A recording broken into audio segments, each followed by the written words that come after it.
안녕하세요. 공인중개사 YD입니다. 제34회 공인중개사 시험이 영상이 올라가는 시점을 기준으로 약 40일 정도 남았는데요. 아마 새롭게 공인중개사 시험에 도전하시는 분들도 계실 것이고 작년에 안타깝게 떨어지신 분들은 올해 다시 준비를 하고 계실 텐데요. 이번 34회 공인중개사 자격시험 원서 접수 결과 지난 33회 자격시험에 비해서 시험 접수자가 약 94,000명이 줄어들었다고 합니다. 지난해에 비해서 올해 공인중개사 시험 응시자가 줄어든 것은 부동산 거래가 침체되고 가격이 하락하면서 공인중개사 시험에 대한 열기가 식은 것으로 보입니다. 그리고 저도 공인중개사로서 공인중개사 시험이 결코 어디 가서 무시당할 만한 시험은 절대 아니라는 것을 그 누구보다 잘 알고 있습니다. 또한 시험에 합격해 보신 분들이라면 어떤 준비 과정이 있었고 그 과정이 얼마나 치열하고 힘들었는지 모두 알고 계시리라 생각됩니다. 그런데 주변에서나 유튜브, 블로그 등에서 동차를 2-3개월 만에 합격했다 라고 하는 것을 한 번쯤 보셨을 거라 생각이 됩니다. 솔직히 이런 부분을 보면 현실적으로 가능하다고 보여지시나요? 물론 정말 머리가 좋고 법학을 전공하셨던 분들이라면 가능할 수도 있는 부분이기도 합니다. 하지만 공인중개사 시험은 외울 게 정말 어마무시할 정도로 범위가 넓습니다. 공인중개사 공부를 하면서 막상 시험이 점점 다가오면 많은 분들이 합격하는 방법, 공부하는 방법 등을 찾아보면서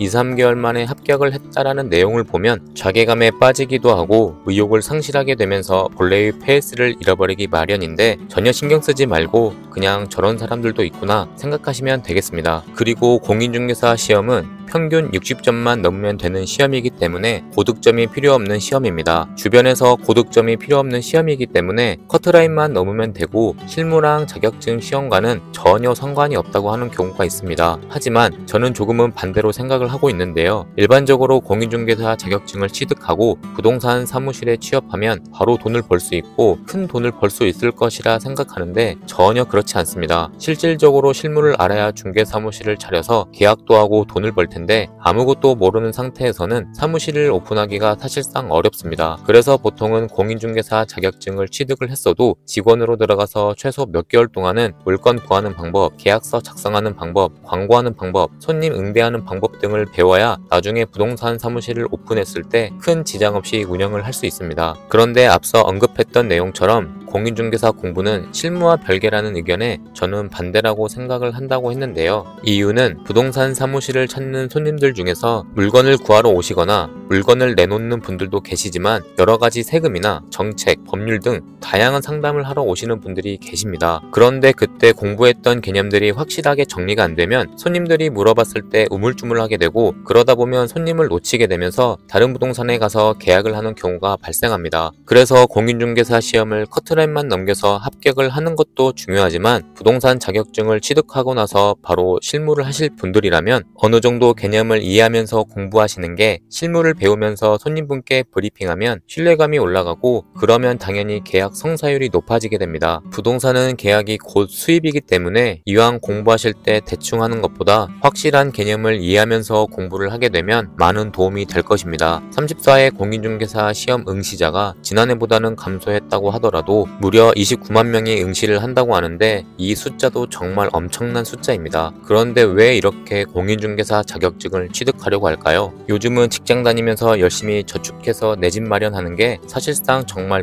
불가능해졌습니다. 아파트 한 채 마련하려면 4억에서 5억은 기본이고 서울의 경우에는 10억이 훌쩍 넘어가기 때문에 현실적으로 직장인 월급만 가지고는 사기가 어렵습니다. 문제는 유튜브나 블로그, 각종 커뮤니티 등에서 부동산에 투자해서 최소 몇 억에서 몇십억, 몇백억까지 벌었다고 하니까 누구나 다 해당 시험에 도전을 하게 되는 것 같습니다. 공인중개사 수입에 대해서 말씀을 드리면 올해 초부터 현재까지 대출금리 상승과 전세 사기, 역전세 등으로 거래가 사실상 매우 어려운 상황입니다. 현재 같은 시기에는 부동산들이 거의 수입이 없다고 보시면 되고 실제로 저희 사무실 인근의 부동산들도 많이 폐업을 하였습니다. 부동산들마다 각자 주력으로 하는 분야들이 있는데 여성분들의 경우에는 아파트 위주로 중개를 하고 남성분들은 토지나 토지나 상가, 건물 등으로 중개를 많이 하는 편입니다. 토지나 건물, 상가 같은 덩치가 큰 물건들을 중개를 하면 수수료가 적게는 몇백만 원에서 몇천만 원까지 가능한 부분인데 이게 결코 쉽지는 않습니다. 예를 들면 30억짜리 물건을 중개 계약을 하면 중개 수수료가 2,700만 원이고 양타로 받으면 5,400만 원인데 이게 1년에 한 건을 하기도 어렵고 아예 못할 수도 있습니다. 그렇다면 당연히 수입도 없는 부분이죠. 그래서 거래가 없을 때에는 고정적인 월급을 받는 직장인분들이 부러울 때가 있는 것이 사실입니다. 이런 중개 수수료만 보고 부동산들이 돈을 잘 번다고 생각을 해서 공인중개사 준비를 하시는 분들이 계시는데 현실은 절대 그렇지 않습니다. 실무를 열심히 배워서 사무실을 직접 오픈해서 운영을 해보시면 처음에 생각했던 것보다 수입이 안 된다는 걸 빠르게 느끼실 수 있으실 겁니다. 마지막으로 중개업은 사람을 상대하는 일이기 때문에 정말 힘들다고 느낄 때가 많습니다. 특히 대부분의 손님들은 공인중개사에 대한 경계심을 가지고 있는데요. 이유는 본인의 경제적인 상황에 대해서 오픈을 해야 하고 큰돈이 왔다 갔다 하다 보니 당연히 예민해지고 경계심을 가질 수밖에 없습니다. 하지만 정말 사소한 부분까지 경계하면서 역정을 내시는 분들이 생각보다 많습니다. 당연히 부동산에 과실이 있는 경우에는 100% 이해가 되는 부분이지만 그렇지 않은 경우에도 본인 말이 다 옳다고 생각하는 막무가내인 손님분들도 생각보다 많습니다. 때문에 공인중개사를 중간에 포기하시는 분들도 많은 부분입니다. 오늘은 공인중개사 합격 방법이나 공부 방법보다는 현실적인 부분에 대한 저의 개인적인 생각을 말씀드렸습니다. 따라서 공인중개사 준비를 하는 부분에 있어서 조금이나마 도움이 되시길 바라고 다가오는 34회 시험에 모두 꼭 합격하시길 바랍니다. 감사합니다.